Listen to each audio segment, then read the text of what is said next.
Thank you for dropping by. I'm Butch. And I'm Katie. We're soldiers, leaders, family members, and Nerds! want to discuss with you applicable leadership tools you can take away in your Alice bag. This is Army Leaders Improving Through Collective Experiences, or Alice.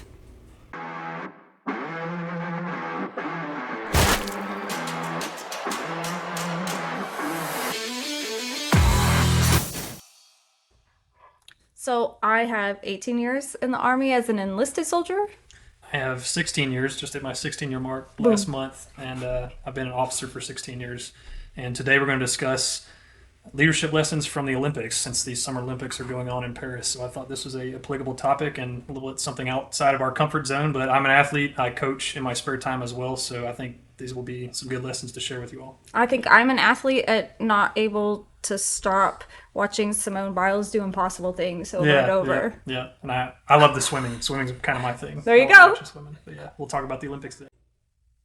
So, if you don't know, the Army actually has the U.S. Army World Class Athlete Program, all of which contain the Olympians and coaches that actually went to represent us in the Olympics and Paralympics in the existing one right now, 2024. Good old Paris. We have a wide program, however, not just the Olympians, but these world-class athletes. I actually know one who is a female weightlifter. It is just, I almost hold my breath when I have to see her lift these things. I'm just like, but it's just incredible what these athletes can really do. And that being said, what can we learn from them? What can we take away from these people who are doing just incredible things while also doing a very hard job being a soldier? So it's an interesting program. Not a lot of people outside the military know about it, and I think the other services have their athlete programs as well. Sure. But I think the one that's still in the headlines right now is Captain Sullivan on the female rugby team, who just won a bronze medal for the first time in that program's history, I think. So she is in the Army. She's an Army captain and did an outstanding job in that game. No, you're right. So awesome to see. But yeah, she's an Army captain doing Army stuff and doing Olympic stuff. It's pretty amazing to see. Absolutely. So then what are those lessons that we can take away? So my first lesson, I referenced this article by Cindy Solomon, is being an athlete. We praise winning a lot, especially in the Army. We want to win. We do. Win with everything. Like There's that culture of excellence. And what amazed me is this article cites only, there's 98.2% of athletes that go to the Olympics. Yeah. She cited the Winter Olympics in, I think, Pyeongchang.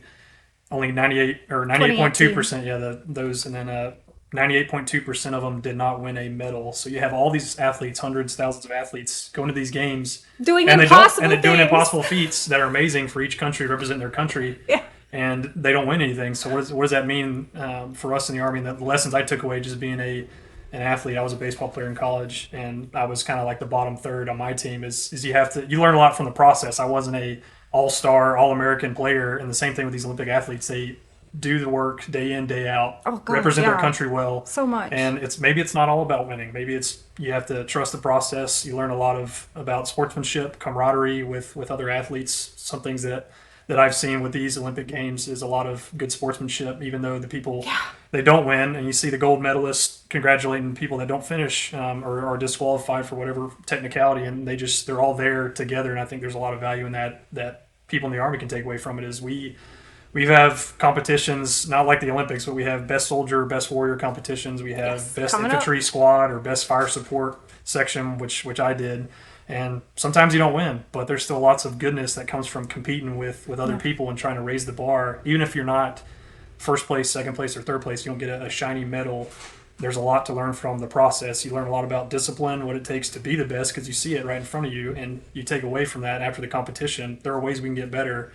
And maybe you're not going to be first place in everything, but I think there's a lot of goodness to be learned from just trusting the process and competing and having fun competing. And I wasn't the best pitcher on my team by any means, but I enjoyed competing, and I got to pitch against Clemson, South Carolina, a lot of people that didn't recruit me out of high school, and I pitched well, and it was fun, just fun competing with other athletes at the top of their game. And I think as leaders, we have to encourage healthy competition, not that. I think there's a toxic level to it that you probably want to speak on. Yes. Well. So I think that you can start kind of at the beginning where you frame it with, oh my gosh, thank you for believing in me and selecting me and supporting this endeavor. Mm-hmm. So that outward gratitude and internal or intrinsic drive to try to achieve something or to be great in some way, whatever that might be defined in your own mind. But then to continue to frame it in a positive way throughout the process, and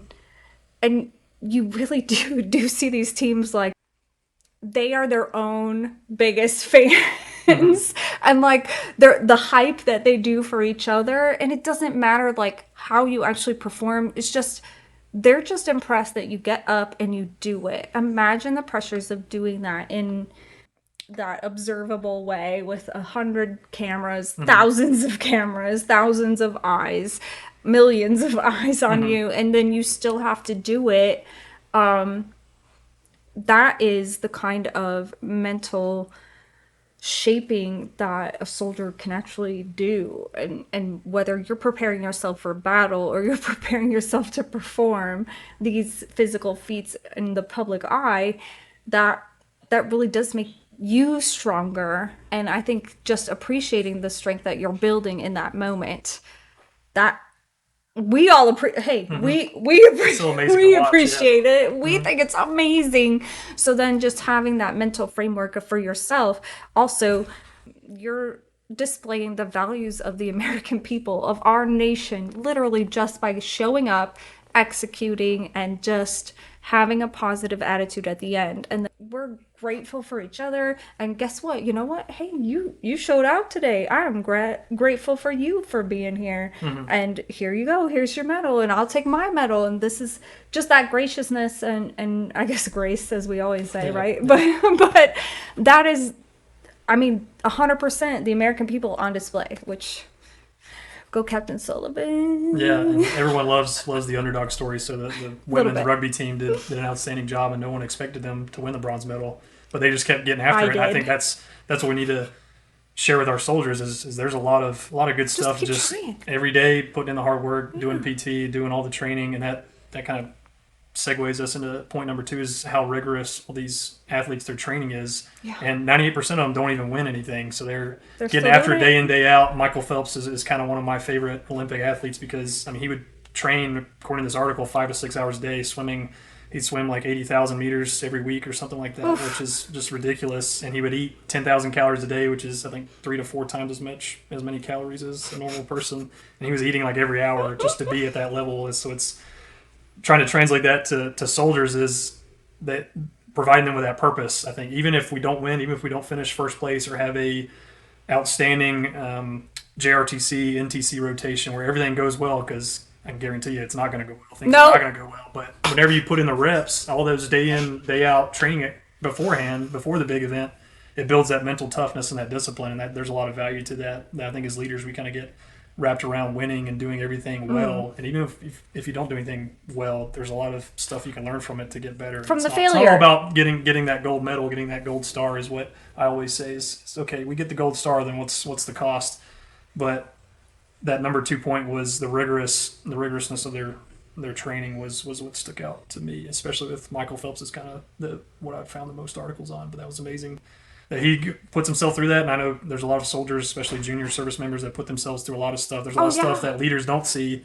Them going to the weight room, going to the gym, trying hard, learning from their NCOs, doing all these mentorship exercises outside of the duty day to get better. And that's something I think as leaders we need to celebrate. Is there's a lot of things we do outside the duty day to get better, and that it means something. That's just what I want to get across. I would even say that maybe soldiers are doing the things and they're not connecting that. Leader's role, and this is kind of for our pack here, leader's role is to make that connection. Oh, you went out and you like you said, did extra reps and sets, or you went to try to get stronger. Why did you want to do that? Well, this is how it applies to your career.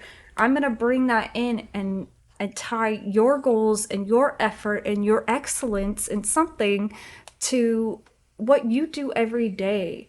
That actually ties in to what you are as a soldier. And that is the leader's role, to do that effectively, to, like you said, acknowledge that and show them how those things can all link, and that makes you a better person. You don't even know what each person is, like this mixed bag of awesome things. And while I think that I'm actually a really great example of this, where like, sure, I have some tech in me, and I have some maybe my social work in me, and like suicide prevention, but then also I like literature and art and craftiness and hand, like all those types of mixed baggedness. How does that apply, and how does that help me excel? The leader's role is to kind of direct that and show how it applies for them to be the best soldier they can be. Yeah, connect all the dots. And then the last thing for this point number 2 on the rigor of training is for Michael Phelps, all the day in, day out, we know I think he won 28 gold medals, something like that. I mean, he's the world record holder and all that, all that jazz. But amazing. Another thing that I thought helped Michael Phelps was the mental side of it. And we talked about resilience last week. And all those reps that you do in training, whenever it's go time, it just makes that competition just automatic. You just turn the switch on, you perform at a high level, because what I tell my players, especially pitchers, is they have made those pitches hundreds, thousands of times. They have thrown that strike in a full count, got the batter out, however we get the out, and then, but everyone gets nervous, but you train hard, so whenever it's go time, you don't get, there's a healthy nervous, but you don't get as nervous, and you perform at a high level. So that's another thing I think Michael Phelps did a great job, is he put in the time 5 to 6 hours every day in the pool. So whenever it was the gold medal race, he's like, hey, I've won already. It's just a matter of me just punching the time card and beating these guys, because doing it again today. Doing it again today. It's just no change. And that's why I try and tell my high school players and 13 and 14-year-olds is you've made this pitch hundreds of times. I just want you to do it one more time. And there's just so you're just punching the time card, and it's that mental edge that it gives you, because a lot of the other kids, they're not putting in that work. And in the Army, they might not. The bad guys, they're not putting in the amount of work that our soldiers put in. So whenever it's go time combat, we're going to win. I mean, so there's no need to be anxious or too nervous about it whenever it's go time. That is such a great parallel, because not only they might be putting in like drill time. Okay, they are great at marching in a line. Awesome. Good for them. The intelligence that the American soldier brings, they understand the operational environment. They understand those mission variables. Mm-hmm. That is what makes us exceptional in this environment. And it is an automatic response. We have practiced so many times. We've practiced excellence over and over and over. If you practice excellence over and over, performance is excellent. Boop, boop, boop. It becomes routine. And a lot of general officers preach this routinely as it becomes habit. And that leads to us winning. So point number 3, the takeaway from the Olympics is sportsmanship, the importance of sportsmanship. So we talked about in the introduction was how you act whenever you lose. I think that's a very big tell of someone's character. And again, in the Army, we preach winning all the time, but I would argue whenever you lose, your behavior whenever you lose, that's probably the most important, because you're going to lose in life. There's going to be obstacles you face in life where you're going to lose, you're not going to perform as well. And I think that's the markings of a true soldier or leader, is how do you react whenever things aren't going well, whenever you lose. And something that I've preached to my players that I coach is that you have to be an honorable loser, just like you're honorable whenever you win. So if you lose a close game or you get blown out, you go shake their hands, tell them good game, praise of others, all that stuff. And sometimes you have to place the good of the team above your own individual desires. So if you didn't do well but the team does well, and there's a lot of examples of that in this Olympics where an individual doesn't do as well but the team picks them up, don't be a sore loser sulking in the corner whenever your team picks you up to make up for your poor performance. That's something I wanted to share with people listening, is the importance of sportsmanship. I think in American sports, just what I've seen as a coach the past several years, is we have preached winning at all costs, but I think whenever you lose, there's a lot to be learned from it, and we have to be good sportsmen. And in the Army, we have a lot of competitions. I think there's a toxic side to it, and I was in an infantry battalion, and I don't wish harm on anyone, but there's rivalries within infantry units and field artillery units where you just don't want them to do good at anything, because it'll make you look better, and that's obviously a very poor viewpoint to have. But I've seen it with NCOs, commanders, like, okay, if we don't want 2nd Battalion, 5th Infantry Regiment to beat us in dodgeball. I was like, it's just a dodgeball game. Like, let's just go have fun. It's but a lot of people, maybe not a lot, some commanders like, hey, we're going to win the Commander's Cup. That's volleyball and softball. It's like, we need to win the Commander's Cup because we can't let the other infantry battalions beat us at anything. I was like, okay, like, we got to be good sportsmen. There was a lot of times I remember as a lieutenant captain where we lost the game, and I mean, people would start fighting, pushing other people down, other soldiers down. Like, it's not that big a deal. No. And, I'm glad we treat competition seriously, but at the same time, whenever you lose in a fair game, shake their heads.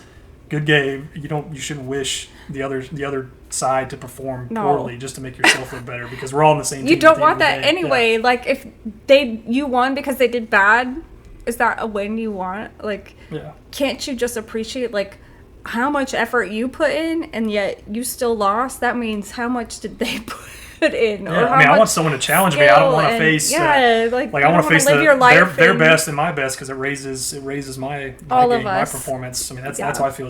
I think that what I've told my players is that was a cheap win, because we'll blow out another team by 15 runs. It's like, okay, yeah, we won, but it's like we weren't facing a very good team. We should have, won with some honor and respect. And that carries over into the Army, I would argue, is being a good sportsman. Win with honor, lose with honor. Don't be a sore loser. But there's tons of great examples that we'll cite in this article, and there's lots of chances. I think in this year for the high jump is what I was researching, where they shared the gold medal. Yeah, so I'm not sure if you want to share one that you saw. No. Yeah. I just kept seeing shorts again. No, my anecdote is about when I did combatives, and we're rolling, right? So rolling is just when you get on the floor and you actually try to compete in some way, right?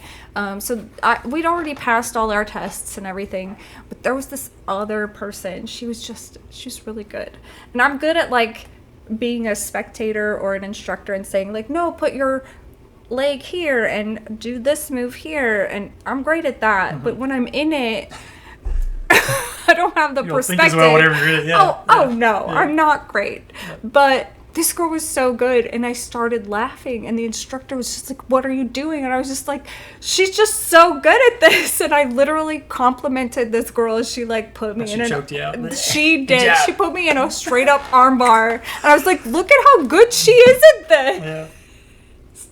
And they're like, you're supposed to be mad, and I was just like, I'm sorry, I'm just really impressed. The level's different, yeah. So it's like, I'm here having a good time. You tried your best. It's like I just respected her too much to be mad at her. That's a good sportsmanship, I would argue. I guess.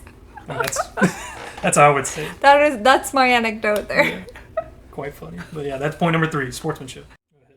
Well, guess what? The human race is amazing. And no matter how many Biles 1, 2, and the future, I'm sure 3 that she creates, those records will be broken. The torch will be passed, and that's point number 4, is passing the torch. Is what surprised me in this article was all of Michael Phelps's records, and he has all those medals. Most winningest swimmer, I think Olympian of all time. He's won the most medals of any Olympian of all time, and all of his records have been broken over the past 20 years by other swimmers. So even how great he was, his greatness has been surpassed by other individuals, and I think that's a great lesson and something that stuck with me. I saw on the news him cheering during I think it was the 200-meter medley. He was cheering on the French swimmer who broke his record, cheering him hard as his best, his number one fan. This is the guy, he had the world record for 15, 16 years, and he's cheering on someone to break his record. That's just a great testament to his character, and I think in the Army, a lot of leaders, whenever we perform well, we kind of want to hold on to how good we do, and we don't want to share that knowledge or mentorship with the next generation so they can surpass us. You want the younger service members to learn from your mistakes, even if you did well, learn from your performances and do better. We want to pass the torch to the next generation. We want to be those very bitter people that's like, oh, I have the world record, or I have the infantry battalion record for quickest ruck march or best shot, and we have all these competitions in the Army. And even if you're a battalion commander or a infantry company commander, you don't want to withhold all of your success and not share it with the next generation. You should be just as happy whenever you win. I mean, you want to be just as happy whenever they win as when you win. That's what I'm trying to say, is be as joyous whenever your subordinates excel as whenever you excel. And I think it takes a lot of character to do that. And passing the torch can be one of the hardest things to do, is to leave your old job and then just trust that whoever replaced you, they got it, right? They got it. Just walk away. You need to move on and detach yourself. Try to, and this is very much a leadership put in your Alice pack. You need to cut those ties. So set them up with most success possible. This is what I've learned. This is where I messed up. Do your best at these things, and then just trust that they can take those lessons and all the products that you had built to support that mission, and they can continue on. And we always say, this is my catchphrase, the army goes rolling along. Whether you're there or not, the army goes rolling along. And just accept that. This is time for you to move on. And don't ever be embarrassed to share, like, oh, I messed this up so bad. Please don't do this. Because all it does is make us more successful in the future. And I think that is I don't know, maybe it's an enlisted version thing. That's the only perspective I would have, I guess. But the better I can make my soldiers, the better I'm going to do anyway. Yeah, it's the collective. Right? Yeah. So, oh, yeah, that was they won the board. Yeah, that's my soldier. Like, that is a positive. I do better, the better you do. So it's incentivized for us to make our subordinates or those we lead better. Mm-hmm. And that's it for passing the torch. We'll move on to the next one. Here you go. Take that torch. Oh, the torch. Oh. Number 5 is praise of the specialists. And what I saw, along with many other Americans, was the men's gymnastics team. Steven Nedorozic, I think is how you say it, a.k.a. the pommel horse guy. This guy does one thing. He's the specialist of the gymnastics team, is pommel horse, and he nailed it so they could win the bronze medal. First time since 2008, I think they medaled in gymnastics. So we had a 16-year drought. This guy looks like Clark Kent, had the glasses on. He was actually taking a nap while everyone else was doing And their he would thing. do that. He would take them off, and then he'd become Superman. Taking a nap, and they're like, okay, what's this guy all about? All the announcers were kind of clowning him. He gets up here and knocks out the routine. He's like, this guy, he's a pommel horse, and he's a pommel horse guy. That's all he's going to do.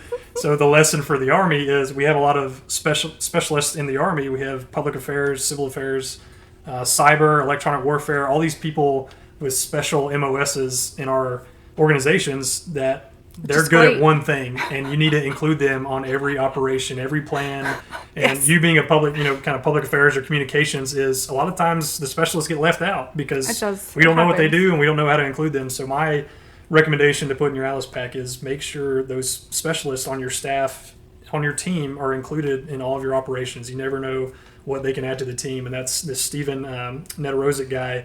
He was good at one thing, and that's why he brought up the rest of the team. He nailed a flawless, exponentially. So he did a flawless routine, and we got the bronze medal. This dude is good at one thing. He couldn't do any of the other things well, but he could do one thing well, and there's value to that, just like any teammate. And sometimes we have those teammates that are good at one thing, and you really have to focus on that strength and what it means to the team writ large. That was the takeaway for this. But support the strength, right? Yeah, and cultivate it. And I think that, so one of the other creators I watch, Mandatory Fun Day, he said he put out a short just today, and it was like, wait a minute, you want to get out of the military? Wait, no, don't do that. There's no jobs out there. And he's making fun of it, right? And then it's like, wait, you want to do a different job in the military? No, don't do that. That's an insult. But then his counter is, wait, shouldn't we just support what everybody wants to do in their lives and make them the best citizen as possible? Yes, that is, do that. Yeah. Do that. That's why we have cross-training. That's why we allow infantrymen and other MOSs to rebranch. They can reclassify into another MOS. They can be a truck driver. They can be, if they're good at something else, the Army allows you that opportunity at certain points in your career. And for me, I'm a functional area guy. I was a field artillery officer, and now I'm a force management officer. So I'm good at force management. That's something I was really good at. Went right into that pipeline. So the other thing is, though, what did you bring to the force management table? Everything in your experience to that combat point. Experience and all the combat arms stuff. And that's exactly so it helps my you manage point. that portfolio, that side of it. Is you don't leave your experiences, like you're right. thing where you're trying to get at. You don't leave that in the dust behind you. As you take it with you to that new job, so you can be an even better specialist. And how do we become successful in an increasingly infiltrated environment of technology? Let's take all of the nerds, teach them how to be infantry, and then also let them be nerds. Yeah. Which is a challenge. It's not a challenge. You have to expose people to it. That's something I saw as a infantry company fire support officers. You have people who are not as good infantry infantry But soldiers. then give 'em a but give them something tick. else give them something else that really cultivates their strengths. So that's And they a good point. can marry those two things, right? So now I get it. Okay, now I get this stuff, and I'm really good at this stuff. Let's put all that together in a hodgepodge of an amazing soldier. Yeah, The end. it can be done. It can be done. We can build them. Yep. And that's the last point for the Olympic lessons From that. learned, and something we're going to segue to some takeaways at the end. There's some other stuff we want to get to. You won't say that. I see pride. I see power. I see soldiers winning Olympic medals. It's pretty good way to pull that off. But You're I want to welcome. close this out before we go to our final Alice Pack takeaways with our favorite Olympic moments. For me, I have two of them. The Miracle on Ice, even though I wasn't born yet, it's a Disney movie. Whenever we beat the Soviet Union in 1980, in the gold, we won the gold medal against Finland after that. But it was to set the stage, the background for those of you who don't know, it was kind of before my time. But I love the story because you have.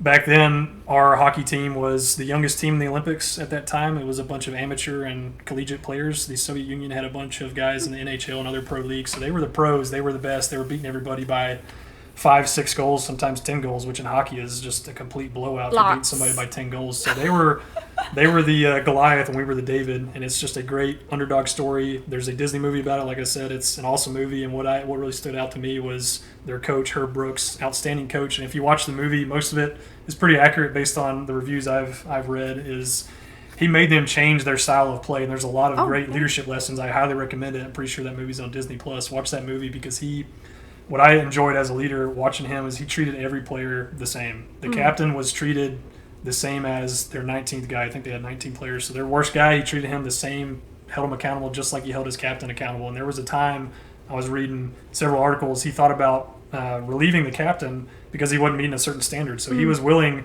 I think it was a week before the Olympics, to remove his captain and place someone in that captain spot because he wasn't meeting the standards. So that was just a great leadership. So many little leadership nuggets in that movie. And if you read up on Herb Brooks, outstanding coach. But the bottom line is we were the underdogs. We weren't favored to even medal, I think, in those Olympics. We beat the Soviet Union. Then we beat Finland to win the gold medal back in 1980. So great underdog story. A lot of great leadership lessons. And then my number 2 is whenever Michael Phelps beat Leclose, I think that's how you pronounce his name, from South Africa. So this guy, he beat him in the 2016 Rio Olympics in the butterfly, and the South African guy, Leclose, he beat Michael Phelps' record, I think, in a previous competition. He was just talking smack online and in person at various things. Not great. It's always in his ear. And if you watch, you can YouTube it. Michael Phelps, he was doing like just trying to get in the zone, ignoring him. You can see this Leclose guy like shadow boxing and just trying to get in his mind. He was talking smack the entire time, just trying to get in Michael Phelps' brain. It's a tactic, and I guess. There's a great picture. Psyops. Yeah, and there's a great picture, and we'll make sure it's on the channel, that winners focus on winning. There's a picture of Leclose looking over mid-stroke, looking over at Michael Phelps while he's swimming, because Michael Phelps was a few inches, I guess, in front of him, and you can see he's looking over like, man, this guy's beating me now, so I'm in trouble. But Michael Phelps' head was forward. He was focused on winning. He's like, I'm going to worry about me. I'm not going to worry about the guy talking smack. I'm going to do me, and I'm going to win. And he wound up winning. So I thought that was another great leadership lesson, is to focus on yourself. Don't focus on the competition as much, because you're going to do well. You put in the work, and it's just a matter of time. You're going to punch the time card, and that's what Michael Phelps was good at, was focusing on what he could control. And he performed well, and he beat the guy who was talking smack, trying to get in his head, all the mental games, the stuff that we see, you can shut that I that see as a out. baseball coach. Is there's a lot of teams that pull that stuff, and I always tell my players, don't worry about what they're doing. Worry about us. We're going to play well. Just worry about us. We don't have to worry about what all those factors we can't control or what the other team's doing. Right. Try and get in our heads. So that's my 2 favorite Olympic moments to kind of close this out. Awesome. But yeah, and we'll go to the takeaways for the Alice Pack. Boop, boop, boop, boop. So to take away, first, let's punctuate. We need to build each other up. We're a team. We need to act as a team. Don't try to suppress anything that is good, and learn what is bad about our team. Yeah. Or learn from what is bad on our team. It's about the group. It's about the team winning. It's about the Army winning. So don't be focused on more selfish pursuits. Yeah. Next one. I need you to learn from your failures. Oh my gosh. when we do something wrong, that might teach us a better lesson than when we do it right. Yeah, and then with that, sharing your lessons learned with others, that's important. So learn from failure yourself and then share it across your team. And being a leader, just be humble enough to share that with your team and be vulnerable so you can all learn together.